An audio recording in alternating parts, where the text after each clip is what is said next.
Over $9 billion worth of food from Brazil was bought by Americans in the past year. Not luxury goods, but the everyday items you toss into your cart each week at Walmart or Costco.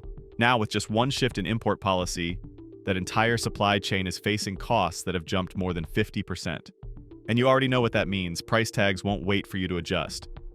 Many supermarkets have quietly started raising prices bit by bit, and if you look closely, some items have already begun disappearing from the shelves. In this video, I'm going to show you 6 types of food most at risk of skyrocketing prices in the near future, and why those who are paying attention have already started stocking up. Don't wait until the next wave of price hikes hits. Number 1. Canned and frozen beef. Do you remember the last time you bought a can of beef stew for under $3? If you can't, chances are you may never see that price again. For years, Americans have been able to buy canned and frozen beef at reasonable prices, thanks to a supply source most people never think about: Brazil. Every year, the U.S. imports hundreds of millions of dollars worth of processed and frozen beef from there, using it in ready meals, canned products, and convenient frozen foods. These are the kinds of meals older consumers are most familiar with: canned beef stew, frozen lasagna beef sandwiches. They're not luxuries. They're cheap, quick filling meals, especially for retirees or people living alone. But here's what most people don't know. Import costs are quietly climbing by 50%, and that shift is about to reshape the entire price structure for any product tied to Brazilian beef. Think about it this way: if you run a food company, are you going to take the loss? Not likely. The easiest move is to push that cost down to the customer. The result: meals that used to be dirt cheap are suddenly something you have to think twice about. Don't wait until that happens. Because the truth is, it's already begun. Some big retailers have already started adjusting prices. Not with a big obvious jump, but with something sneakier: shrinking the amount of beef in the can, adding more sauce, or cutting down the package size. You still pay $3, but the product isn't the same, and if you shop out of habit without checking the label, you might not notice right away. So, what's the fallout? The people hit the hardest are those with the fewest options. For them, that can of beef isn't just food. It's security. It's routine. It's something they trust. And when even those basics can't hold a stable price, trust begins to crack. Here's the part you need to pay close attention to: the cans on shelves right now are from the last wave of imports not hit with extra tariffs, which means you still have a chance, but not for long.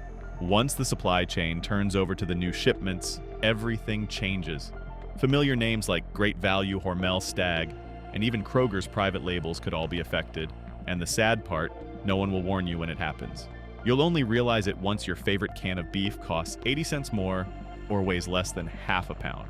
And by then, it's too late. Do you still have options? Yes, but only right now. You can still buy a few extra cans and stock them in your freezer since they keep well. You can still check the labels and pick up the older lots. And most importantly, you still have time, though not much. The only question is, will you use the little time you have left? If you've already started noticing odd changes on the food shelves, drop a comment below. And don't look away, because food number 2 is going to surprise you even more. Number 2. Ground coffee and coffee pods. Do you drink coffee every morning? Just a small cup, no sugar, enough to clear your head and start the day. For many people, that's not just a habit, it's a ritual. But soon, you may need to redo your budget just to keep that simple ritual alive. Brazil is the largest coffee exporter in the world, supplying nearly 30% of the roasted coffee consumed in the United States, whether ground or in pods. From premium Arabica to blended Robusta, Brazil shows up everywhere. Bags of ground coffee for drip machines, pods for Keurig and Nespresso, even instant coffee packets. And now all of it faces the risk of sudden price hikes. Why? Because shipments from Brazil are being slapped with a 50% tariff as they enter the US. That means import costs are jumping by nearly half, and you can probably guess what happens next. Add just $1 or $2 extra to each bag of coffee, and a household's monthly cost can climb by dozens of dollars. For younger consumers, maybe that's no big deal. But for people living on fixed income savings or Social Security, a few dozen dollars each month is a huge difference. What makes it trickier is that most people don't even realize they're drinking Brazilian coffee. Why? Because brands aren't required to label the exact origin of their beans. A bag might say blended beans or 100% Arabica, but behind that label could be a heavy dose of Brazilian beans mixed in. Brands like Starbucks, Green Mountain, Dunkin', and Kirkland have all used or are still using Brazilian coffee in their supply chains. When their costs rise, they'll react. Maybe by raising prices, maybe by shrinking the bag size, maybe by pulling their cheaper options altogether. If you remember the coffee price surge of 2021, you probably don't want to relive it. Back then, in just 3 months, the average price per pound of coffee shot up nearly 38%. And right now, the warning signs are flashing again, quietly but undeniably. So what should you do? First, look at your own habits. Do you drink coffee every morning once a day or twice a day? If so, grabbing a few extra bags now is a smart move, not an overreaction. Properly packaged coffee can last 12 to 18 months, so there's no real risk of waste. Second, if you use pods, pay attention to bundle deals that are still on the old pricing. A lot of retailers are clearing out older stock before the new shipments arrive with updated price tags. This is the time to stock up, not later when the increase has already hit. Finally, if you have older family members who still enjoy their daily coffee, share this with them. Because rising coffee prices aren't just about money. For many people, that daily cup is about stability, routine, and comfort. Have you noticed your usual coffee starting to climb in price? Drop a comment below. And stay tuned because the next item on this list may surprise you the most. Number 3. Canned tropical fruit. Have you ever wondered why canned fruit in America tastes so fresh, even when you are in the middle of a freezing winter? The answer lies thousands of miles to the south, where the sun shines year-round and the soil is rich. Brazil is one of the largest suppliers of tropical fruits canned and sold in the U.S., from pineapples and mangoes to papayas and mixed fruit blends. These aren't luxury foods. In fact, for many older Americans living alone or in nursing homes, canned fruit is the simplest way to get vitamins, fiber, and a touch of natural sweetness each day. Long shelf life, easy to store, and convenient to eat canned fruit has long been the safe choice in many kitchens. But maybe not safe anymore, at least when it comes to cost. Shipments of tropical fruit from Brazil are now facing a 50% import tariff, and that is creating a domino effect on price lists across major distributors. In just the past 2 weeks, chains like Safeway, Giant, and Food Lion have quietly adjusted prices on their private label canned fruit. A can of sliced pineapple that used to cost 98 cents is now $1.19. A pack of sliced mango that was $3.99 is now $4.79. No announcements, no explanations. But sharp-eyed shoppers can see exactly what is happening. Prices are inching upward step by step with no sign of stopping. And that is only the tip of the iceberg. The reliance on Brazilian supply doesn't end with whole fruit. Many byproducts like fruit syrups, jams, puddings, and concentrated juices are all made with raw ingredients imported from Brazil before being processed in the U.S. When the inputs rise, the entire chain rises with them. Our audience who lived through the inflation of the 1970s probably remembers this well. Those quiet, drip-by-drip increases were always the hardest hit. Not shocking enough to spark immediate reaction, but steady enough to drain your wallet week after week. Now take a look at your own pantry. Do you still have a few cans of fruit? Most of them last 1 to 2 years, which means grabbing a few extra now is not panic buying. It is smart preparation. Especially if you usually buy 6 or 12 can bundles to save money, check those prices sooner rather than later. All it takes is one new shipment under the higher tariff, and that bundle could jump 15 to 20% overnight. And if you are used to ending dinner with a spoonful of chilled papaya or pineapple, the absence will feel frustrating when that simple comfort disappears. But with the new prices coming, many households may be forced to cut out even these small joys. Do you think canned fruit will be the next item to vanish from weekly shopping lists? Share your thoughts below and keep watching because the next item is not sweet at all, yet its situation is even worse than fruit. Number 4. Chocolate and cocoa products. If you have been paying attention, you probably noticed that chocolate today is no longer as cheap as it was a few years ago. But what most people don't realize is that the real wave of price hikes is still ahead. The reason is straightforward: cocoa. The most essential ingredient in making chocolate is skyrocketing in cost. And Brazil, the third largest cocoa supplier in the world, is now at the center of this storm, as shipments to the U.S. prepare to face an additional 50% import tariff. Don't assume this only affects the big brands. In reality, it is the most affordable chocolate products that are taking the hardest hit.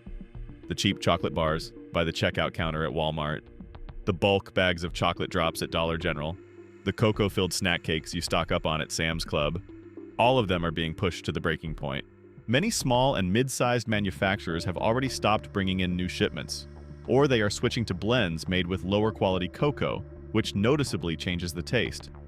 Some supermarkets are even phasing out their budget chocolate lines, replacing them with premium brands that don't really fit the wallets of most older consumers. Unlike coffee or canned meat, chocolate isn't a staple food. But for millions of older Americans, it is a comfort food, a small reward. After dinner, a simple joy in the middle of the day. It could be a gift you pick up for your grandchild when you visit, or just a bag of chocolate snacks you keep in the living room drawer. When these familiar items suddenly cost more or quietly vanish from the shelves, the sense of loss is real. Not just because of the price, but because you slowly lose your choices, being pushed out of a market you've been part of your whole life. Distributors aren't sending out warnings. No news reports are running stories about a cocoa import crisis. But if you're paying close attention, you can see it every week. Your grocery bags are lighter, even though you are spending the same amount. And here is the irony. Cocoa, which makes up only a small portion of the total product cost, is also the hardest ingredient to replace. No cocoa means no chocolate. No chocolate means countless sweet products and snacks will either have to change entirely or disappear altogether. So if you still see the chocolate products you love at their old prices, think about grabbing a little extra, not to hoard, but to hold on to a piece of the everyday joys. Because just a few shipments from now, things may not look the same anymore. Have you noticed the chocolate you eat lately tasting a little different? Or the price feeling a bit off? If so, you are not the only one. Leave a comment below, because the next item on this list is a basic ingredient that seems cheap, but is now doubling in price month after month. Number 5. Brown sugar and raw sugar. Have you noticed some things are so small, we never think about them going up in price until one day they actually do? A spoonful of brown sugar sprinkled on your morning oatmeal? A little extra for baking cookies for the grandkids? A teaspoon stirred into your evening tea? What used to be the most ordinary acts now risk becoming small luxuries simply because their source is too far away and getting too expensive. Brazil is currently the largest exporter of brown sugar and raw sugar in the world, and a significant portion of it has been flowing into the US through food companies, candy makers, and nationwide retail chains.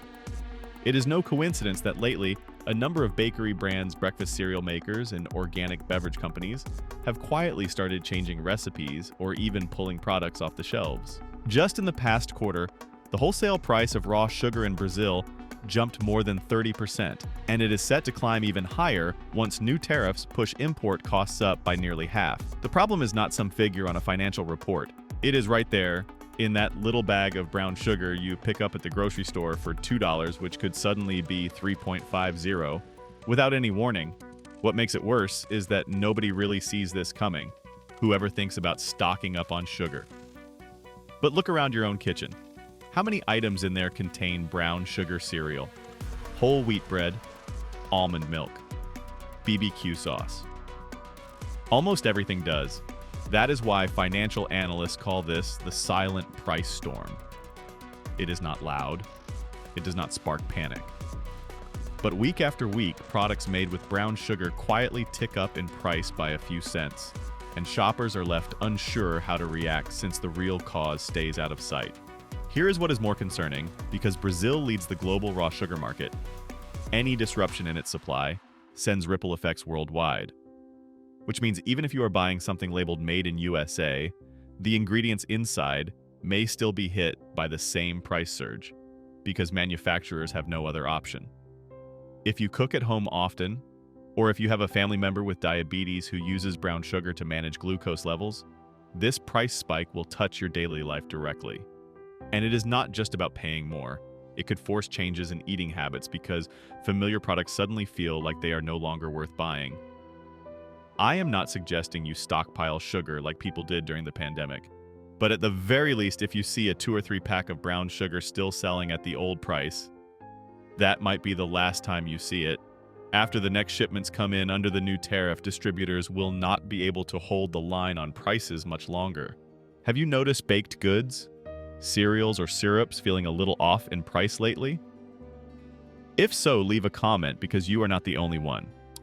And the next item on this list is a small, handy, nutritious food that traders are snapping up before everyday consumers even get the chance. Number 6. Mixed nuts. Do you remember the last time you bought a bag of mixed nuts? Maybe it was while strolling through Walmart, spotting a discounted pack of walnuts, cashews, and almonds and grabbing one to keep at home. Or maybe you just like to keep a small pack in the drawer, something handy to snack on when hunger hits mid-afternoon. But soon, that little habit could turn out to be more expensive than you expect. Few people realize that Brazil is the biggest exporter of edible nuts in South America and a key supplier in the mixed nut products widely consumed across North America, especially cashews, Brazil, nuts, macadamias, and sunflower seeds. Yes, you read that right. Brazil nuts. The name says it all. They make up a significant portion of most snack mixes you find in grocery stores, from small on-the-go packs to the big 1-kilogram tubs sold at Costco or Trader Joe's. So what is happening to this supply? Importers in the US are now facing a 50% tariff slapped on nut shipments from Brazil, which has sent transportation and processing costs soaring. The result? Some retailers have quietly reduced the share of premium nuts in their mixes, slipping in cheaper fillers like peanuts instead, while the ingredient labels barely show a change. You think you are eating a healthy mix, but in reality, the nutritional value has dropped noticeably, even as the price starts to creep up. The real concern is not just the price, it is the lack of transparency. Shifts in ingredients go unnoticed, leaving consumers, especially older adults who carefully watch their diets, unable to tell when the product they rely on is no longer the same. For those managing cholesterol or replacing sugary snacks with nuts as a healthier option, the downgrade in quality can directly impact health. And over time, these subtle changes chip away at the nutritional benefits they have worked hard to maintain. That is not all. Another quiet trend is underway. Many wholesalers are rushing to stock up on mixed nut shipments at the old price, shrinking the supply on retail shelves much faster than usual, which explains why some familiar nut mixes might vanish from stores in just a week or two. If you have ever opened a bag of mixed nuts and picked out certain ones to share with your kids or grandkids, you know this is more than a snack. A good bag of nuts is not just nutrition. It is a sign you care about your health and your family's well-being. So if you still see mixed nut packs with a full unchanged blend, get them now before the new prices roll out. Have you noticed your usual nut combo looking lighter lately, even though the packaging looks the same? If so, you are not the only one. And chances are you are already standing in front of a quiet shift with long-term effects on both your health and your wallet. We often say when prices go up, the wealthy still live well. It is working people who have to rethink every purchase. The 6 foods mentioned in this video are not luxuries. They are ordinary, everyday items tied to meals and habits shared by millions of Americans. But it is precisely these ordinary things that are at risk of slipping out of reach. Not because they are rare, but because the supply chain is no longer working in the consumer's favor. If you can buy sooner rather than later, not out of fear, but because being proactive is always worth more than regret. This video does not promote division within the United States or encourage segregation. All content is presented for the purpose of exploration, analysis, and fostering discussion based on current events, public sentiment, and social trends. We fully respect the United States Constitution and all federal regulations. If today analysis made you think, drop a comment so we can keep the conversations going. And don't forget to like, subscribe, and hit the bell so you will never miss our next independent deep dive.